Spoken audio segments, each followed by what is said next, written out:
This is TOS Television, your digital first Pan-African news network. You're watching Business Report Africa. I am Ruel Panawa. We begin in Kenya, where warnings had spread previously about impending fuel price increase without any reason. Expert economists had warned people to prepare for hardship if Kenya's president adds any more money on the already high fuel prices. Now, according to latest reports by the Consortium of Research and Governance, 74% of families in the country are finding it hard to afford basic needs, and the cost of fuel, which has been on the increase for the past 3 months, accounts for 40% of the overall customer price index.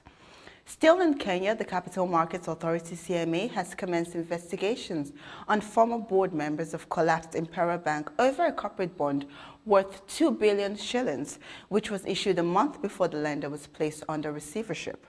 Now, 4 months ago, the Supreme Court ruled that the CMA has the right to investigate the happenings that led to the bank's proceedings with the bond, regardless of its awareness that it was in trouble. Also, when it came to the knowledge on September 21, 2015, the bank board failed to report the financial statements fraud to the CMA and the investing public. Ever Given, the giant container ship that gained popularity for blocking the Suez Canal in the month of March, is being held. Apparently, Egyptian authorities are after a compensation claim worth $916 million against the ship's Japanese owner for the cost incurred by the ship's blockage of the waterway. Until the claim is paid, Ever Given will be held and its crew of 25 members will be unable to leave the vessel. On the other hand, the charterer of the container ship, which is a Taiwanese shipping company, has said any payments being demanded will be addressed by Shoei Kisen, the owners, and UK Club, the protection and indemnity P&I insurer for the Ever Given. A statement from the UK Club assures that despite the magnitude of the claim, which was largely unsupported and disappointing, the owners and their insurers have been negotiating in good faith with the Suez Canal Authority because likely causes of the ship's grounding are heavy winds and poor visibility as a result of a dust storm. Both are out of human control.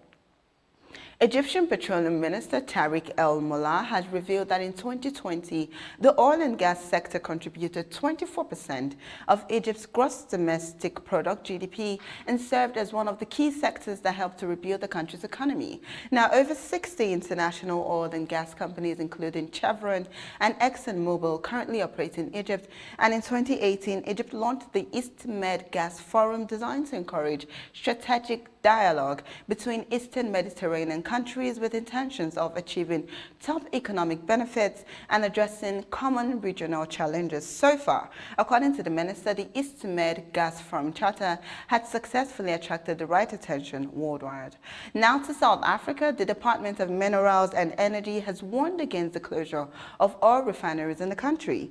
They agree that whatever factors may trigger it should not move it to be on an indefinite basis, as this will have a devastating impact on the South African economy. Seliso Makubela, Department of Minerals and Energy (DDG), has said inland refineries are important even as the economic hub of the country is inland, and a mega refinery is needed as well. This is your digital first Pan-African news network, TOS Television, and you're watching Business Report. Do stay tuned.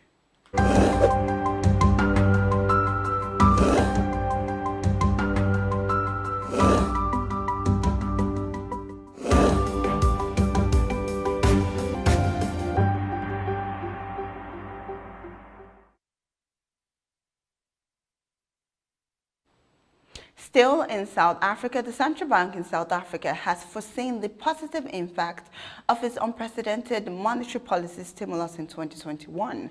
Now, according to the bank, the changes are still filtering through to the economy and will linger in the system for some time, boosting growth in the coming years. There are expectations that the economy will make a 3.8% rebound in 2021, even after its contractions last year, even though the possibilities of a third wave of COVID-19 infections and a slow rollout of vaccines could weigh negatively on output. Now, Congo is considering settling a $619 million arbitration case by awarding a South African junior oil company about half of that amount in cash, as well as new oil and mining permits. This settlement with DIG Oil Limited is set to put an end to a 13-year dispute over oil licenses in the Central African nation. The company won the award in 2018 at an arbitration court in France that discovered Congo failed to honor 2 production sharing agreements which had been approved by former President Joseph Kabila's administration. In December 2007, Congo's oil ministry granted DIG Oil a contract for the 3 blocks in the center of the country, as well as another permit on Lake Albert, but there were shortcomings regarding to the signing of the deal. A new report by the Standard Bank, which is the parent company of Stanbic Bank Ghana, has warned the government over rising debt levels. Now, in its March 2021 flash notes of the African Markets Reviewed AMR report, it stated that the level of growth of external commercial debt over the past few years had been alarming. The report pointed that there was a need for the government to do something about the debt if the country was to return to the fiscal consolidation path.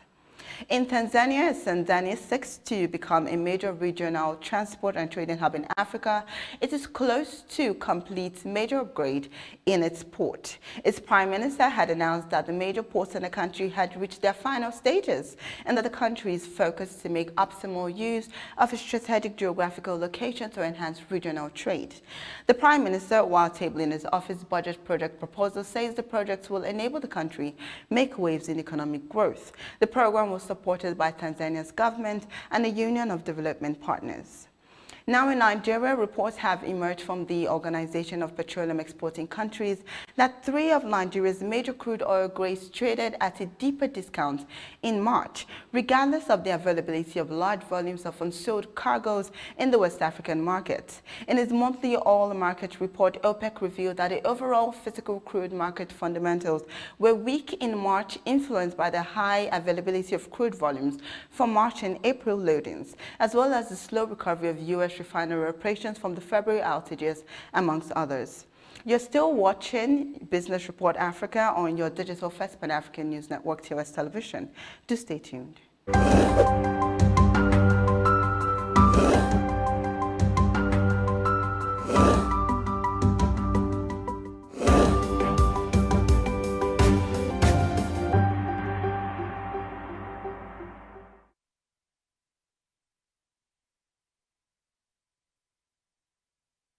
Thank you for staying with us. Patience Oniha, Director General of the Debt Management Office, DMO, has said Nigeria's 32.9 trillion naira debt is a responsibility of the federal and state government. According to her, and I quote, "It is useful to state that the public debt figures published by DMO are the debt stock of the FGN, the 36 states and the FCT. The debt is not only that of the FGN, as the FGN, state governments and the FCT have all been borrowing. The adverse impacts of COVID-19 on revenues and increased spending have resulted in higher levels of borrowing." She placed emphasis on the fact that even as the DMO uses Debt Sustainability Analysis, DSA, and the Medium-Term Management Strategy, MTDs, to manage public debt, growth in revenue is the key focus of fiscal authorities. The federal government of Nigeria has expressed its displeasure, at the economic sabotage in the country. Raul Farouk-Bashola, the Minister of Interior, said it was important for the government to address the alarming abuse of business permits and expatriate quota by foreigners. Now, according to him, some Asians now hawk vegetables on Nigerian streets, and there are cases of expatriates who fraudulently come into work as bricklayers and even painters, while they go as far as acquiring Nigerian citizenship through scam marriages. Intent on stopping foreign domination and stunted development of the country, Aregbesola said it is only when we all agree to get things done properly that we can begin the process of restructuring the administration of expatriate quotas. Nigeria's Minister of Finance, Zainab Ahmed, and the Accountant General of the Federation, Ahmed Idris, have been summoned by the Senate through its Committee on Public Accounts over the alleged secret withdrawal of 7.5 billion naira from the 2% National Automotive Council levy account domiciled with the Central Bank of Nigeria, CBN. The summons was a follow-up of the allegation made to that effect by the Office of Auditor General of the Federation in an audit report submitted to the Senate Committee on Public Accounts. Allegedly, the secret withdrawals were done separately between year 2000 and 2006.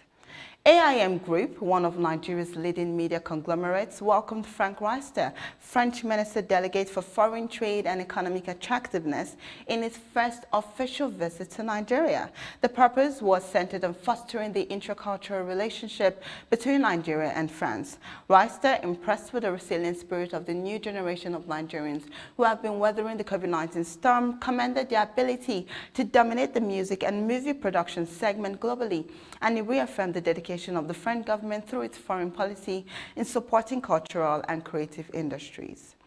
According to a trading on a contract for different CFD that tracks benchmark index from Nigeria, the Nigerian Stock Exchange all-share decreased by 4.06% since the beginning of 2021. On Nigerian Stock Index shed 0.35%. Negative sentiments persisted in the local bourse as profit-taking in Guinness, which is at minus 9.9%, dragged the all-share index ASI lower by 0.3% to 38,601.83 points. Accordingly, month-to-date and year-to-date losses increased to minus 1.1% and minus 4.1% respectively. Let's have a look at components of stock in some companies.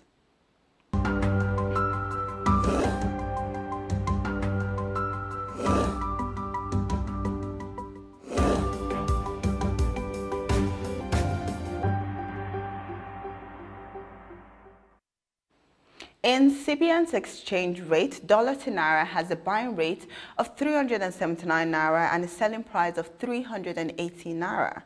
Pounds to naira has a buying rate of 521 naira and a selling price of 522 naira.